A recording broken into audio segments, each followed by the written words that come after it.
ഭാര്യയുടെ മനസ്സിൽ ഒരിളക്കം തുടങ്ങിയെന്ന് വെച്ച് ഭാര്യ ഭാര്യ എന്ന് ചിന്തിച്ചിരിക്കാൻ അലക്സിക്ക് സമയമുണ്ടോ? അദ്ദേഹം ഇപ്പോൾ വിദേശത്താണ്. അന്നയുടെ വീട്ടിൽ നമുക്കൊന്ന് കടന്നു ചെല്ലുക. ആ കിടപ്പുമുറിക്കുള്ളിൽ സംഭാഷണം കേൾക്കാം. അന്ന പറയുന്നു, ബ്രോൺസ്കി, നിങ്ങൾ എന്നെ മറന്നു കളയൂ. ഒരു ഭാര്യ എന്ന നിലയിൽ അപരാധിനിയായി ഞാനൻ ഹൃദയം അവമാനവേഷം അണിഞ്ഞു പോയി. പരിശുദ്ധ ദാമ്പത്യദേവതൻ പരിവേഷരശ്മികൾ മാഞ്ഞുപോയി.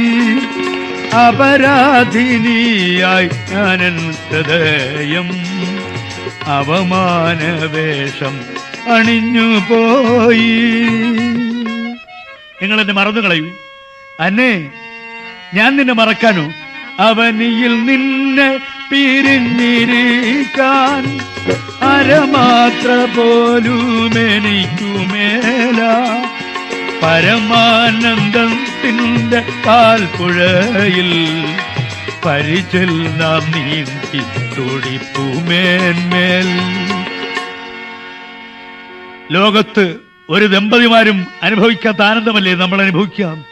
ബ്രോൺസ്കി, നിങ്ങൾ പറഞ്ഞത് സത്യമാണ്. പക്ഷേ അപരാധിനിയായി ഞാനൻ ഹൃദയം അവമാനവേഷം അണിഞ്ഞു പോയി.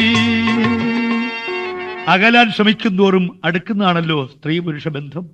പക്ഷേ ഈയിടെയായി അന്നയും ബ്രോൺസ്കിയും തമ്മിൽ കാണാറില്ല. കാരണം അലക്സി കരീനിൻ വിദേശയാത്ര കഴിഞ്ഞ് വീട്ടിൽ വന്നിട്ടുണ്ട്. ഒരു ദിവസം ബ്രോൺസ്കി പത്രത്തിൽ കണ്ടു മറ്റൊരു വാർത്ത. ഇതാ അലക്സി കരീനും വീണ്ടും വിദേശത്തേക്ക് പോയിരിക്കുന്നു. അയാൾ പെട്ടെന്ന് ഡ്രസ് ചെയ്തു അന്നയുടെ വീട്ടിലെത്തി. അവൾ മുകളിൽ ആ ടെറസിൽ പൂച്ചെടികൾക്കിടയിൽ ഏകാഗിയായിരിക്കുന്നു. അയാൾ പിന്നെ ചെന്ന് വിളിച്ചു, അന്നേ. അവളത് കേട്ടില്ല. അയാൾ അവിടെ ചുമലിൽ കൈവച്ചപ്പോഴാണ് അവൾ ചെന്നൈന്ന് ബ്രോൺസ്കി, ഇപ്പോൾ ഞാൻ നിങ്ങളെ പ്രതീക്ഷിച്ചില്ല. ഞാൻ എന്റെ മകനെ കാത്തിരിക്കുകയായിരുന്നു. അവൻ ഇപ്പോൾ വരും. ഓഹോ, അത് ഞാൻ അറിഞ്ഞില്ല. എങ്കിൽ ഞാൻ പോകുന്നു. ബ്രോൺസ്കി, നിങ്ങൾ പോകാൻ പറഞ്ഞതല്ല. എന്താണ് ആലോചിച്ചുകൊണ്ടിരുന്നത്? ഞാൻ വിളിച്ചിട്ട് കേട്ടില്ലല്ലോ. ബ്രോൺസ്കി, ഞാനത് പറയട്ടെ. അവരുടെ മുഖം വിളറി, ചുണ്ടു പറച്ചു, കണ്ണു നിറഞ്ഞു. അന്നേ, എന്താണിത്? ബ്രോൺസ്കി, ഞാൻ ഗർഭിണിയാണ്. അയാൾ പുറകോട്ട് മാറി. അന്നേ, ഇനി നമുക്കിങ്ങനെ ജീവിക്കാൻ പറ്റില്ല. പിന്നെ നീ നിന്റെ ഭർത്താവിനെയും മകനെ ഉപേക്ഷിച്ചു വരൂ. നമുക്കൊന്നിച്ച് ജീവിക്കാം. ബ്രോൺസ്കി, അതെനിക്ക് വയ്യ. എന്റെ മകനെ ഉപേക്ഷിക്കാൻ എനിക്ക് സാധ്യമല്ല. എങ്കിലും അവനെ കൂടെ കൊണ്ടുവരൂ. നിന്റെ മകനും ഭർത്താവും നാട്ടുകാരും നിന്നെ ഇട്ട് നീട്ടുകയാണ്. എനിക്ക് വയ്യ നിന്റെ ഈ കണ്ണുനീര് കാണാൻ. അന്നയുടെ മുഖം പ്രസന്നമായി. അവൾ ഇരു കൈത്തലങ്ങൾ ഉയർത്തി തൊടുത്ത കവിൾത്തട്ടിൽ അമർത്തിപ്പിടിച്ചു. അവളുടെ മുഖം അവളുടെ മുഖത്തോടടുത്തു. അമ്മേ! അവളുടെ മകൻ ഓടി വന്നു. ബ്രോൺസ്കി മറുവഴിക്ക് പുറത്തുപോയി.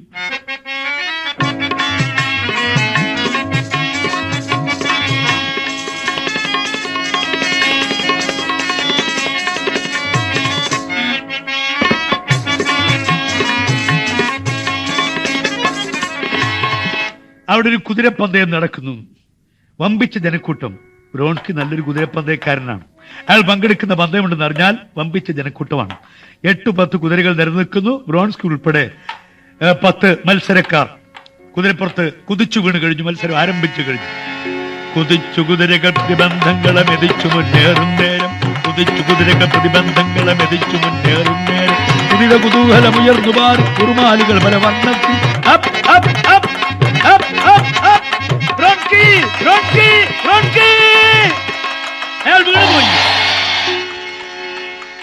ജീവിതത്തിൽ ആദ്യമായി ബ്രോൺസ്കി വീണു. ആൾക്കാർ ഓടിക്കൂടി.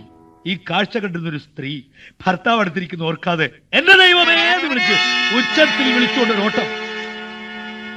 അവൾ ചെന്ന് എല്ലാവരോടും ചോദിക്കുന്നു, ആ മനുഷ്യൻ എന്ത് പറ്റി? വല്ല അപകടവും? ഒരു കാലൊടിഞ്ഞു പോയെന്ന് പറയുന്നു. ദൈവമേ, ബ്രോൺസ്കിയുടെ കാലൊടിഞ്ഞു പോയോ? ആ സ്ത്രീ ആരാണെന്ന് ഞാൻ പറയേണ്ടതില്ലല്ലോ. അന്ന, നീ വീട്ടിലേക്ക് വരുന്നുണ്ടോ? അവിടെ ചുമലിൽ തട്ടിക്കൊണ്ട് അലക്സ് ചോദിക്കുന്നു. ഒരു കുതിരവണ്ടി അവിടെ നിന്ന് നീങ്ങി. അന്നയും ഭർത്താവും ഒരു സീറ്റിൽ മുട്ടിയുരുമിയിരിക്കുന്നു. നിശബ്ദം. പക്ഷേ 2 ധ്രുവങ്ങളിൽ ഇരിക്കുന്ന മുഖഭാവം. ഒരു വളവ് തിരിഞ്ഞപ്പോ അദ്ദേഹം തുടങ്ങി, തന്നെ ഇന്നത്തെ നിന്റെ പെരുമാറ്റം വളരെ അനുചിതമായി പോയി. ഒരു പന്തയം കാണാൻ ചെന്നിരുന്നാൽ മനസ്സ് ഏതെങ്കിലും ഒരു പാർട്ടി പിടിക്കുക സ്വാഭാവികമാണ്. പക്ഷേ ആ പന്തയക്കാരിൽ ഒരുവന്റെ പതനത്തിൽ നിനക്കുണ്ടായ നൈരാശ്യം മറച്ചു വെക്കാൻ നിനക്ക് കഴിഞ്ഞില്ലല്ലോ. നിന്റെ ഒരു ഓട്ടം, നിന്റെ പരക്കം പാച്ചിൽ, നിന്റെ വെപ്രാളം പിടിച്ച അന്വേഷണം, ഓ ആളുകൾ എന്തൊക്കെ പറയുന്നു, ഞാൻ എന്തൊക്കെ കേൾക്കുന്നു. അന്ന മിണ്ടുന്നില്ല. അന്നെ, ഞാനീ പറയുന്ന ഒരു ഭർത്താവിന്റെ തെറ്റിദ്ധാരണയാ നിനക്ക് തോന്നുന്നെങ്കിൽ നീ എന്നോട് ക്ഷമിക്കൂ. ഇല്ല, അങ്ങ് ശരിയായി ധരിച്ചിരിക്കുകയാണ്. എന്താ? ആ ചെറുപ്പക്കാരന്റെ പതനത്തിൽ എനിക്ക് ദുഃഖമുണ്ട്. ഞാൻ ആ മനുഷ്യനെ സ്നേഹിക്കുന്നു. ഞാൻ നിങ്ങളെ വെറുക്കുന്നു. നിങ്ങൾ ഒരു ഉദ്യോഗസ്ഥ യന്ത്രമാണ്. ഓഫീസിൽ, വിദേശത്ത്, യാത്രക്കാരിൽ ഫയലുകൾക്കിടയിൽ കുരുങ്ങിക്കിടക്കുന്ന ഉദ്യോഗസ്ഥ യന്ത്രം.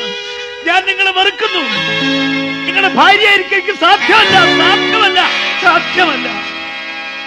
അവൾ ആ സീറ്റിൽ കുഴഞ്ഞു വീണുപോയി. അലക്സ് നിശബ്ദനായിരിക്കുകയാണ്. ഒരു ഭാര്യ ഭർത്താവിന്റെ മുഖത്ത് നോക്കി ഇത്രയും പറഞ്ഞാൽ സാധാരണക്കാരനായ ഒരു ഭർത്താവ് എന്ത് ചെയ്യും? ഞാനാണെങ്കിൽ എന്ത് ചെയ്യുമെന്ന് പറയാം. വണ്ടി നിർത്തറ, ഞാൻ വിളിച്ചു പറയും, വണ്ടി നിർത്തറ. എന്നിട്ട് അവളെ ആദ്യം താഴെ ഇറക്കും, പിന്നെ ഞാൻ ഇറങ്ങും, പിന്നെ അവിടെ വല്ലതും നടക്കും. കാരണം നമ്മളൊക്കെ സാധാരണ മനുഷ്യർ. നിസ്സാര കാര്യം മതി പൊട്ടിത്തെറിക്കാൻ.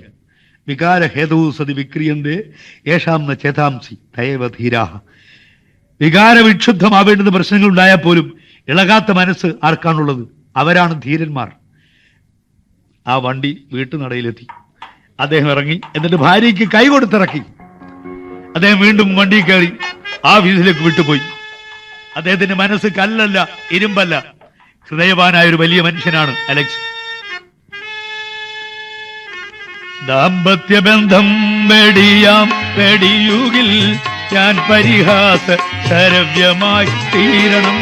ദാമ്പത്യബന്ധം വെടിയാം വെടിയുകിൽ ഞാൻ പരിഹാസ ശരവ്യമായി തീരണം. ബന്ധമൊഴിഞ്ഞാൽ ആൾക്കാർ എന്നെ ആക്ഷേപിക്കും. വേറിട്ടകന്നു കഴിയ എന്നാകിൽ ഞാൻ നേരിട്ടവന്നു കൊടുക്കയാണെന്നേ. വേണ്ട, ഒരു കൈത്തോക്ക് കരുതുക, കാത്തിരിക്കുക, ആ കിടക്കയിൽ വെച്ച് രണ്ടിനെയും ചുട്ടുപിടിക്കുക.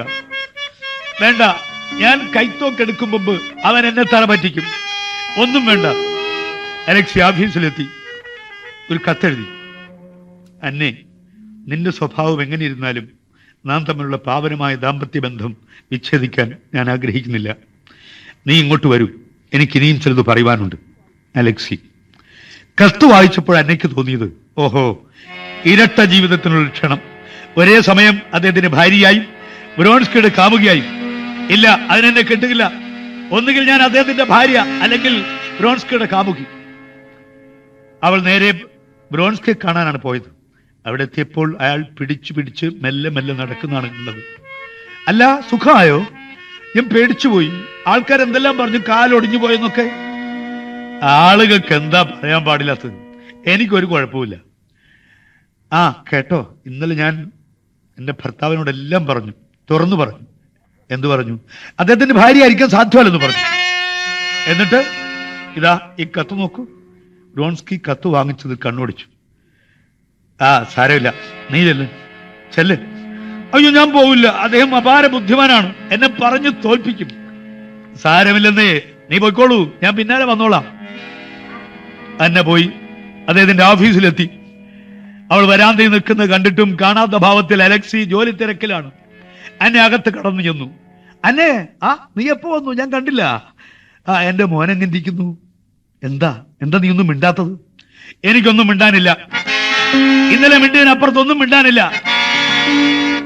നിന്റെ മനസാക്ഷിയില്ലായ്മ വിളിച്ചു പോവാൻ നിനക്കൊരു സങ്കോചവുമില്ലല്ലേ? ഞാൻ എന്തു വേണമെന്ന് പറയൂ. നീ അധികം ഒന്നും വേണ്ട. ആ ചെറുപ്പക്കാരന് മേലാ കാണാൻ പാടില്ല. അവനവിടെ വരാൻ പാടില്ല. അവന്റെ നിഴൽ പോലും അവിടെ വീഴാൻ പാടില്ല. ഇത്രയും ആകുമെങ്കിൽ നിനക്കിനിയും എന്റെ ഭാര്യയായി തുടരാം. നമുക്ക് രാത്രി സംസാരിക്കാം.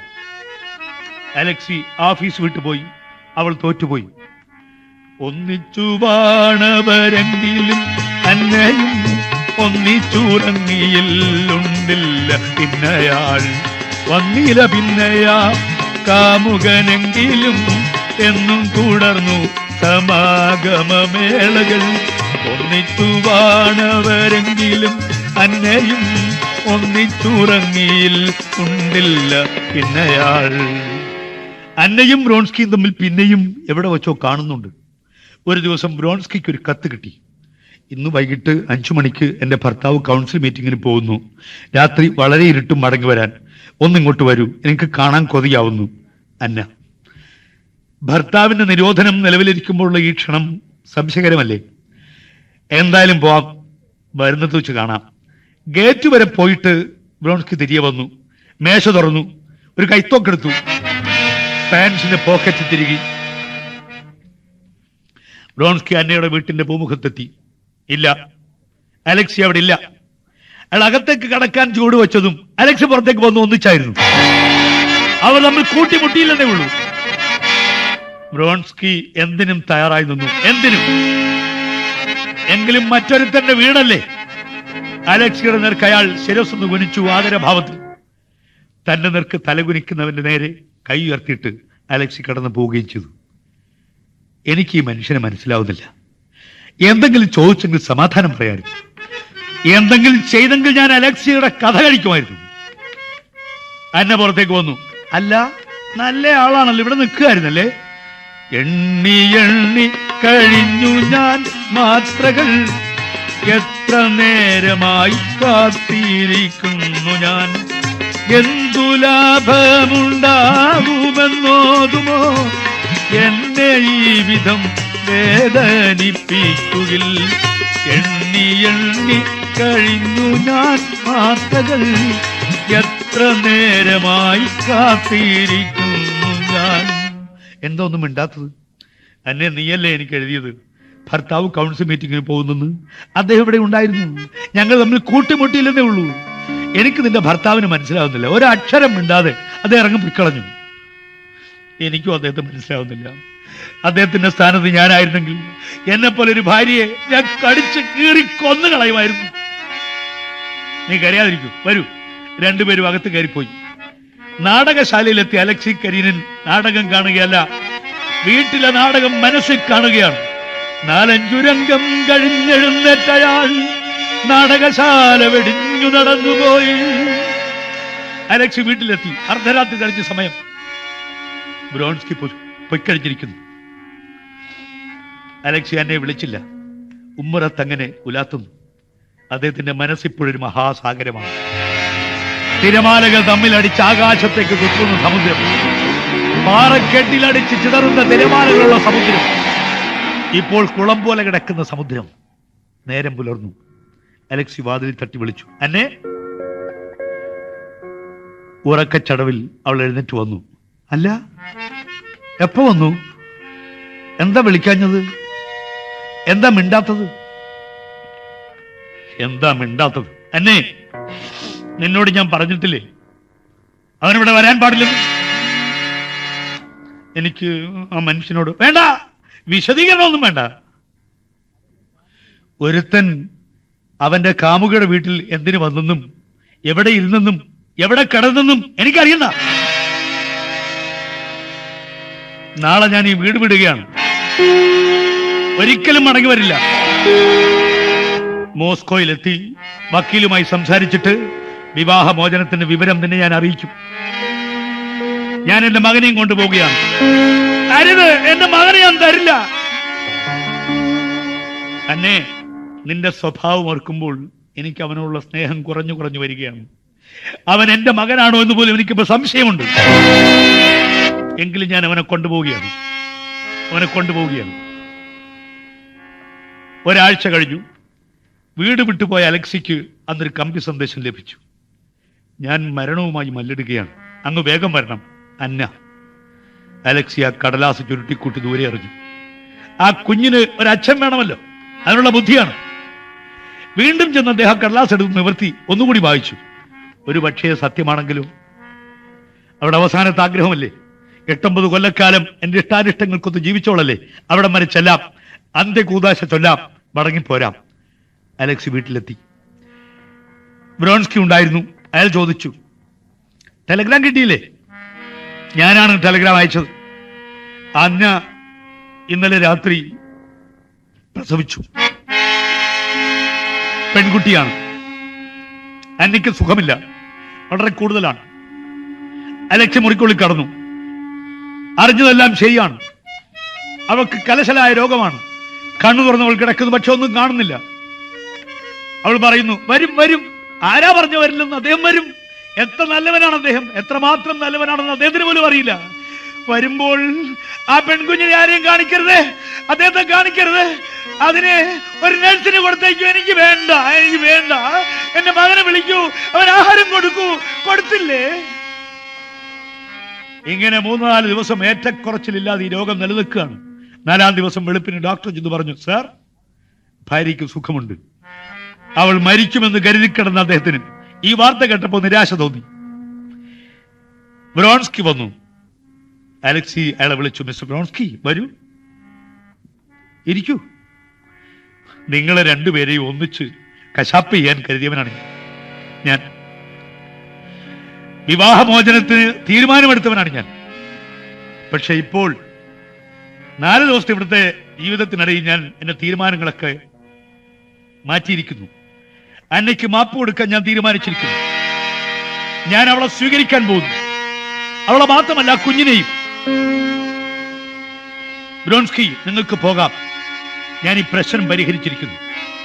എത്ര നിസ്സാരനായി തീർന്നു ഞാൻ ആ മഹൽ വ്യക്തിത്വ സന്നിധാനത്തിൽ എന്നോർപ്പു ഞാൻ. ബ്രോൺസ്കി സ്വന്തം വീട്ടിൽ കിടക്കമുറിയിൽ വെച്ചിരിക്കുന്ന അന്നയുടെ ചിത്രത്തിന് മുമ്പിൽ നിന്ന് വിലപിക്കുന്നു. ഇല്ല, ലഭിക്കില്ല എനിക്കിനി അന്നയെ, എല്ലാം ഉപേക്ഷിച്ചു നേടിയോരന്നയെ. നാളെ ഞാൻ എങ്ങനെ എന്റെ സുഹൃത്തുക്കളുടെ മുഖത്ത് നോക്കും? അന്നയുമായിട്ടുള്ള ബന്ധത്തിന് വേണ്ടി മിത്രങ്ങളെയെല്ലാം ഞാൻ ശത്രുക്കളാക്കി. അവളെ എപ്പോഴും കണ്ടുകൊണ്ടിരിക്കാൻ വേണ്ടി ഞാൻ ജോലി വലിച്ചെറിഞ്ഞു. ഇപ്പോഴിതാ അന്നേ, നീ എനിക്ക് അന്യായി. നീയില്ലാത്ത ജീവിതം, അവമാനം പേറിക്കൊണ്ടുള്ള ഈ ജീവിതം, ഇതേക്കാൾ ഭേദം. അയാൾ കൈത്തോക്കെടുത്ത് മാറോട് ചേർത്തു. അതിന്റെ കാഞ്ചി കളിച്ചുപോയി. അപ്രതീക്ഷിതമായി രക്തക്കളത്തിൽ കിടന്ന് അയാൾ ഞരങ്ങുന്നു. ആൾക്കാർ ഓടിക്കൂടി. വാതിൽ ചവിട്ടിപ്പൊളിച്ചവരകത്ത് കിടന്നു. ഡോക്ടർ പറഞ്ഞു, പേടിക്കാനില്ല, പേടിക്കാനില്ല, ബ്രോൺസ്കി മരിക്കില്ല.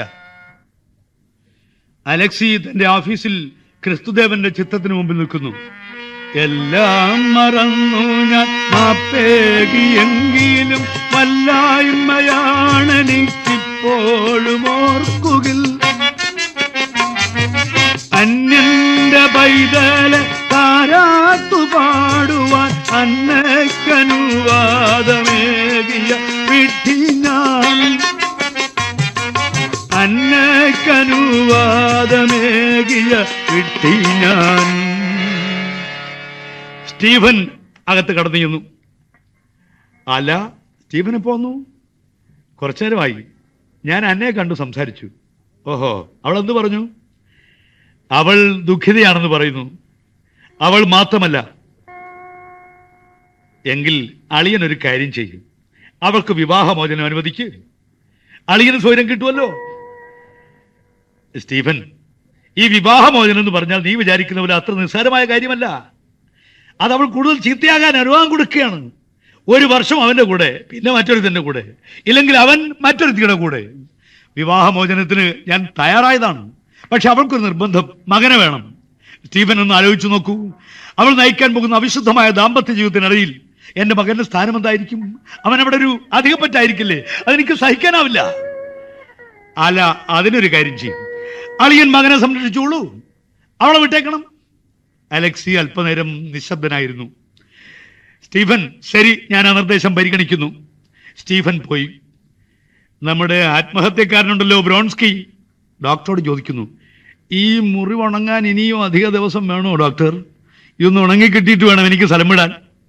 ബ്രോൺസ്കി, നിങ്ങൾ അങ്ങനെ നിരാശപ്പെടേണ്ട കാര്യമില്ല. നിങ്ങൾക്ക് അന്നയെ തിരിച്ചു കിട്ടാൻ പോകുന്നു. ആര് പറഞ്ഞു? സ്റ്റീഫനാണ് എന്നോട് പറഞ്ഞത്. ബ്രോൺസ്കി നേരെ അന്നയുടെ വീട്ടിലേക്ക് പാഞ്ഞു. അയാൾ ചെന്ന് അവളെ വാരി പുണർന്നുകൊണ്ട് പറഞ്ഞു, എത്ര മോഹിച്ചീ സമാഗമം ഞാൻ ഹൃദന്തത്തിൽ വസന്തമായി.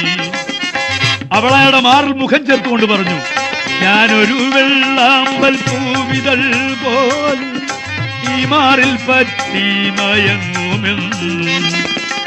ഈ മാറിൽ പറ്റി മയങ്ങുമെന്നും. അന്നെ നിന്റെ ഭർത്താവിന്റെ സ്വഭാവം മാറും, അഭിപ്രായം മാറും. അതിനുമുമ്പ് നമുക്ക് സ്ഥലം വിടണം. അന്നയും വ്രോൺസ്കിയും കുഞ്ഞും പരിവാരങ്ങളും പീറ്റേഴ്സ്ബർഗ് വിട്ടു. അവർ സ്വിറ്റ്സർലൻഡിലെത്തി. അലക്സിയും മകനും മാത്രം വീട്ടിൽ. ആ മകൻ അവന്റെ ട്യൂഷൻ മിസ്സസിനോട് ചോദിക്കും, അമ്മ എവിടെ പോയി? അമ്മ മരിച്ചു പോയെന്ന് വിചാരിച്ചോളൂ. അമ്മ മരിച്ചില്ല, അമ്മ മരിക്കില്ല, എന്റെ അമ്മ മരിക്കില്ല, എനിക്കറിയാം. 2 മാസം കഴിഞ്ഞു. അന്നയും കാമുകനും തിരിച്ചെത്തി. പീറ്റേഴ്സ്ബർഗിലെ ഒരു ഹോട്ടലിൽ താമസം. അന്ന ഭർത്താവിന് എഴുതി, എനിക്ക് വിവാഹമോചനം അനുവദിക്കൂ. മറുപടിയില്ല. എനിക്ക് എന്റെ മകനെ കാണണം. മറുപടിയില്ല. അയ്യോ, നാളെ എന്റെ മകന്റെ ജന്മദിനമാണ്. ജന്മദിനമേ പൊന്നോമനയുടെ ജന്മദിനമേ വരുന്നു നീ, ജന്മദിന സമ്മാനങ്ങളുമായി ചുംബനപ്പൂ വർഷവുമായി. ജന്മദിനമേ പൊന്നോമനയുടെ ജന്മദിനമേ വരുന്നു ഞാൻ. അടുത്ത ദിവസം അവൾ കുറെ ജന്മദിന സമ്മാനങ്ങളുമായി വീട്ടിലെത്തി. ആരും അറിയാതെ അവൾ അകത്ത് കടന്നു. മകന്റെ കിടക്കമുറിയിലെത്തി. അവൻ ഉണർന്നു കിടക്കുന്നു. മോനെ, അമ്മ. അവൻ പിടഞ്ഞെണീച്ചു. അമ്മയെ വാരിപ്പുണർന്നു. അമ്മ എവിടെ പോയിരുന്നു? അമ്മ എന്തിനാ കരയുന്നേ? അമ്മ എവിടെ പോയിരുന്നു? ഇതിനിടെ ഒരു ബാല്യക്കാരി കയറി വന്നു. കൊച്ചമ്മേ, അതേ ഉണർന്നു വന്നാൽ ഞങ്ങൾക്ക് വഴക്ക്. ഇറങ്ങിപ്പോകൂ കൊച്ചമ്മേ, ഇറങ്ങിപ്പോകൂ. അവൾ മകനെ കടത്തി. ഒരു ചുഴലിക്കാറ്റ് മാതിരി താഴേക്ക് പോയി. അലക്സി ഉറക്കമുണർന്ന് പുറത്തേക്ക് വരികയായിരുന്നു. അദ്ദേഹം കണ്ടത് മകന്റെ കിടക്കമുറിയും താഴേക്ക് ഇറങ്ങി വരുന്ന അന്നയാണ്. അന്നയെ കണ്ട് അദ്ദേഹം മുഖം തിരിച്ചു കളഞ്ഞു. അവൾ മെല്ലെ ഇറങ്ങി ഓടിപ്പോയി വണ്ടി കയറി. വണ്ടി വിട്ടു പോയി. കുഞ്ഞിന് കൊണ്ടുപോയ സമ്മാനങ്ങൾ വണ്ടിക്കകത്ത് തന്നെ മറന്നിരിക്കുന്നു. ഹോട്ടലിലെത്തി. ഹോട്ടലിന്റെ മുറ്റത്ത് നിൽക്കുന്നു വ്രോൺസ്കി. നീ എവിടെയായിരുന്നു? എവിടെ പോയെന്ന്? ഞാൻ അറിയാതെ അവിടെ പോയെന്ന്. ഞാൻ എന്റെ കുഞ്ഞിനെ കാണാൻ പോയി. ഇവിടെ നിനക്കൊരു കുഞ്ഞില്ലേ കാണാൻ? ഞാൻ എന്റെ മകനെ കാണാൻ പോയി. ഓഹോ, കണ്ടോ? കണ്ടു. മകനെ മാത്രം. അന്നെ, നിനക്ക് ഇപ്പോഴും നിന്റെ മകനോടും ഭർത്താവിനോടും സ്നേഹമുണ്ടല്ലേ? നീ ഒരു കാര്യം മനസ്സിലാക്കണം. എനിക്കും എന്റെ കുഞ്ഞിനോട് ഇത്തിരി സ്നേഹമുണ്ട്. എന്റെ കുഞ്ഞിനെ എന്റെ പേര് ചേർത്ത് വിളിക്കാൻ ഇപ്പോഴും എനിക്ക് അനുവാദമില്ല. മര്യാദയ്ക്ക് നിന്റെ ഭർത്താവ് ഉദ്യോഗസ്ഥരോട് പറഞ്ഞേര്. മര്യാദയ്ക്ക് വിവാഹമോചനം അനുവദിക്കാൻ, ഇല്ലെങ്കിൽ അത് വല്ലതും അനുഭവിക്കുന്നു പറഞ്ഞേര്. ഞാനെന്ത് വേണം? എത്ര കത്തെഴുതി, ഒന്നിനും മറുപടിയില്ല. ആളുകളൊക്കെ എന്നെ ആക്ഷേപിക്കുന്നു. ചിലർക്കൊക്കെ ആളുകൾ കാർക്കിച്ചു തുപ്പുന്നു. നമുക്ക് ഈ ടൗണിൽ നിന്ന് പോകാം. എവിടെ പോകാനാണ്? നിങ്ങളുടെ എസ്റ്റേറ്റിൽ പോയി താമസിക്കാം. ആരും അറിയില്ലല്ലോ. നല്ല നിർദ്ദേശം. ഗ്രാമാന്തരീക്ഷം പ്രശാന്തം, ഏകാന്തമാം പ്രേമദാമ്പത്യം പുലരുന്നു നീരവം. ഇല്ല വിരുന്നുകാർ, ഇല്ല സുഹൃജനം, ഇല്ലൊരു നാളിലും സൗഹൃദമേളനം. ഗ്രാമാന്തരീക്ഷം പ്രശാന്തം, ഏകാന്തമാം പ്രേമദാമ്പത്യം പുലരുന്നു നീരവം. അന്നെ, നിനക്ക് ഈ എസ്റ്റേറ്റിലെ ഏകാന്ത ജീവിതം നന്നായി പിടിച്ചെന്ന് തോന്നുന്നല്ലോ. പക്ഷേ ഞാൻ മടുത്തു. ഞാൻ ടൗണിൽ നിന്ന് പോയി വരട്ടെ. 5 ദിവസം കഴിഞ്ഞ് 6-ാം ദിവസം രാവിലെ ഇവിടെ എത്തിയിരിക്കും. ഓ, നിന്റെ മുഖം മങ്ങി. നിനക്ക് ഇഷ്ടമല്ലേ? ഞാൻ പോകുന്നില്ല. നമ്മൾ പോകുന്നില്ലപ്പാ. അന്നെ, എന്റെ പൊന്നല്ലേ, ഒന്ന് ചിരിക്കൂ. ചിരിക്കൂ. അവളൊന്ന് ചിരിച്ചു കൊടുത്തു. അയാൾ പോയി. 6-ാം ദിവസവും വ്രോൺസ്കിയെ കണ്ടില്ല. അവൾ കുഞ്ഞിന് സുഖമില്ല എന്നൊരു കള്ളക്കമ്പി കൊടുത്തു. പെട്ടെന്ന് അയാൾ വന്നു. 1 മണിക്കൂർ കഴിഞ്ഞു. അന്നെ, ഞാൻ നാളെ രാവിലെ മോസ്കോയിൽ എത്തേണ്ട ഒരു കാര്യം. 1 മണിക്കൂർ കഴിഞ്ഞ് ഇവിടുന്ന് പുറപ്പെടണം. അവിടെ ഞാനൊരു പുതിയ വീട് വാങ്ങാൻ പോകുന്നു. പിന്നെ ആ പദ്ധതി പറഞ്ഞു നിൽക്കാൻ അവൾ സമ്മതിച്ചില്ല. നിങ്ങൾ ഉടനെ പോകുന്നല്ലേ? 6 ദിവസമായിട്ട് ഇവിടെ ഇല്ലായിരുന്നു. 1 മണിക്കൂർ കഴിഞ്ഞില്ല, ഉടനെ പോകാൻ പോകുന്നു. സത്യം പറയൂ, നിങ്ങൾക്ക് എന്നെ മടുത്തോ? എങ്കിൽ എന്നെ ഉപേക്ഷിച്ച് പോയിക്കോളൂ. എന്റെ ഭർത്താവിനെ ഞാൻ ഉപേക്ഷിച്ചു വന്നത് നിങ്ങളെങ്കിലും എപ്പോഴും എന്നോടൊപ്പം ഉണ്ടാകും എന്ന് കരുതിയാണ്. നിങ്ങളും ഇങ്ങനെ ആയാൽ? നീ കരയാതെ. അയാൾ അവളെ കൂടെ കൊണ്ടുപോയി. പക്ഷേ പട്ടണ ജീവിതത്തിൽ ബ്രോൺസ്കി അയാളിൽ നിന്നും കൂടുതൽ കൂടുതൽ അകന്നകന്ന് പോകുന്നത് പോലെ അവൾക്ക് അനുഭവപ്പെട്ടു. ഒരു ദിവസം അയാൾ വന്നില്ല, വീട്ടിൽ വന്നില്ല. ചോദ്യം ചെയ്തപ്പോൾ അയാൾ ക്ഷോഭിച്ചു വീട്ടിൽ ഇറങ്ങിപ്പോയി. വേർപിരിഞ്ഞങ്ങകലാൻ തുനിയുമോ വേദനിപ്പിക്കുവാനെന്തു ചൊല്ലി ഞാൻ. വേർപിരിഞ്ഞങ്ങകലാൻ തുനിയുമോ വേദനിപ്പിക്കുവാനെന്തു ചൊല്ലി ഞാൻ. നേർതൊള്ളുമ്പിയ താമരപ്പൊയ്കയിൽ വേനലേറ്റ പോൽ പറ്റുന്നു സൗഹൃദം. വേർപിരിഞ്ഞങ്ങകലാൻ തുനിയുമോ. അവൾക്ക് പേടിയായി. അവളൊരു കുറിപ്പെഴുതി. എനിക്ക് ഭയമാകുന്നു, വേഗം തിരിച്ചു വരൂ. ആ കുറിപ്പ് അവൾ വേലക്കാരനെ ഏൽപ്പിച്ചു. അവനതും കൊണ്ടുപോയി പെട്ടെന്ന് മടങ്ങി വരികയും ചെയ്തു. കൊച്ചമ്മ, അദ്ദേഹം മറ്റു വണ്ടി കയറിപ്പോയി, നമ്മുടെ വണ്ടിക്ക് തിരിച്ചയച്ചു. അമ്മയുടെ നാട്ടിൽ പോയതായിരിക്കും. നിനക്ക് അദ്ദേഹത്തിന്റെ നാട്ടിൽ പോകാൻ അറിയുമോ? വേണ്ട, നീ പോകണ്ട, ഞാൻ തന്നെ പോയി കളയാം. ആ കുതിരവണ്ടി വീട്ടിന്റെ ഗേറ്റ് കടന്നപ്പോൾ അവൾ ആലോചിച്ചു, ഈ മനുഷ്യൻ എങ്ങനെ എന്റെ ജീവിതത്തിൽ കടന്നു വന്നു ഈശ്വര. ഒന്നൊരു മോഹന ഗാനവുമായി നീ വർണ്ണ ചിറകു വിടർത്തി, വർണ്ണ ചിറകു വിടർത്തി. വിടർന്നൊരന്നുൾ പൂവിൻ ഇതൾകളിൽ വിളിച്ചു നിന്നയിരുത്തി, ഞാൻ വിളിച്ചു നിന്നയിരുത്തി. പകരുകയായി നിൻ ചൊടികളിൽ ഞാനൻ കരളിൻ മാധുരിയകിലും. വന്നൊരു മോഹന ഗാനവുമായി നീ വർണ്ണ ചിറകു വിടർത്തി, വർണ്ണ ചിറകു വിടർത്തി. റെയിൽവേ സ്റ്റേഷനിലെത്തി ട്രെയിൻ തയ്യാറായി നിൽക്കുന്നവൾ പെട്ടെന്ന് വണ്ടി കടന്നു. ആ വണ്ടി നീങ്ങി. ധാരാളം യാത്രക്കാരുണ്ട്. അവൾ മാത്രം ഏകാകിനിയാണ്, ദുഃഖിതയാണ്. തന്നോടൊപ്പം യാത്ര ചെയ്യുന്നത് മനുഷ്യനെ കുറിച്ച് ആലോചിച്ചപ്പോൾ അവൾക്ക് തോന്നിയത്, ലഹരിയിൽ മുങ്ങി മയങ്ങി ഉയർന്നു ചിറകു വിരിച്ചു പറന്നു, നീ ചിറകു വിരിച്ചു പറന്നു. വരില്ല നീ ഇനി വരില്ല മേലിൽ വരണ്ടൊരീ മലർവാടികളിൽ.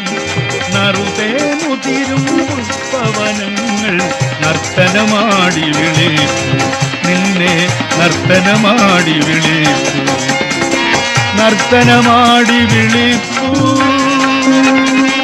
നർത്തനമാടി വിളിച്ചു, നർത്തനമാടി വിളിച്ചു. അവൾക്കിറങ്ങേണ്ടുന്ന സ്റ്റേഷനിൽ വണ്ടി നിന്നു. വേഗം അവൾ പ്ലാറ്റ്ഫോമിൽ ഇറങ്ങി. പോർട്ടർമാർ ചുറ്റും കൂടി. കൊച്ചമ്മ, പെട്ടി വല്ലതും എടുക്കാനുണ്ടോ? ഇല്ല, ഒന്നുമില്ല. അദ്ദേഹം ഇവിടെ വന്നിരുന്നോ? ബ്രോൺസ്കി? ഓ, ഇവിടെ ഉണ്ടായിരുന്നല്ലോ. കഴിഞ്ഞ വണ്ടിക്ക് ഇവിടെ സ്റ്റേഷൻ ഉണ്ടായിരുന്നു. അദ്ദേഹം സ്റ്റേഷൻ വിട്ടല്ലോ. കൂടെ 2 പെണ്ണുങ്ങളുണ്ടായിരുന്നു. ഓഹോ, ജീവിതത്തിൽ ആദ്യം ഞങ്ങൾ നമ്മൾ കണ്ടത് ഒരു റെയിൽവേ സ്റ്റേഷൻ. ഇപ്പോഴെന്നെ വലിച്ചെറിഞ്ഞതും റെയിൽവേ സ്റ്റേഷൻ തന്നെ. ഞാൻ അദ്ദേഹത്തോട് പ്രതികാരം ചെയ്യും. എന്നെ തേടി വരുമെങ്കിൽ ഞാൻ അദ്ദേഹത്തോട് ഇന്ന് പ്രതികാരം ചെയ്യും. ഒരു ഗുഡ്സ് ട്രെയിൻ പാഞ്ഞു വരുന്നു. അവൾ ആ ട്രെയിനിന് മുമ്പിൽ എടുത്തു ചാടി. ആ ഗുഡ്സ് ട്രെയിൻ അതിവേഗം പാഞ്ഞുപോയി. ആ സ്റ്റേഷൻ കടന്നു പോകുന്ന ട്രെയിൻ അവസാനത്തെ കമ്പാർട്ട്മെന്റ് പിൻഭാഗത്തുള്ള ചുവന്ന ലൈറ്റ് ഒരു ജീവിതത്തിന് കൊണ്ടിട്ട പൂർണ്ണ വിരാമം പോലെ കാണപ്പെടുന്നു. അതും മറഞ്ഞു. അവിടെ അവസാനിക്കുന്നു അന്നാ കരീനിന.